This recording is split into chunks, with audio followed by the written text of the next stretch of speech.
ሰማይ ይስማ ምድርም ታድምጥ የምድር መሠረቶችም ይደንግጡ። የተቀመጣችሁ ተነሱ። በአባቱ ፈቃድ ወረደ፣ በማርያም ዘንድ እንግዳ ሆነ። እግዚአብሔር በንጹሕ ድንግልናዋ ተወለደ። ወደ ምስራቅ ተመልከቱ።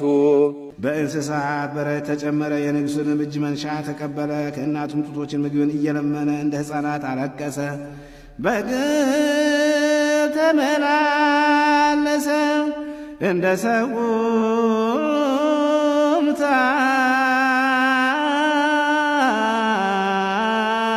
ታየ።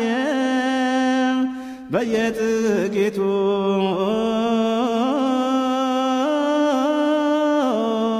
አደገ። በ30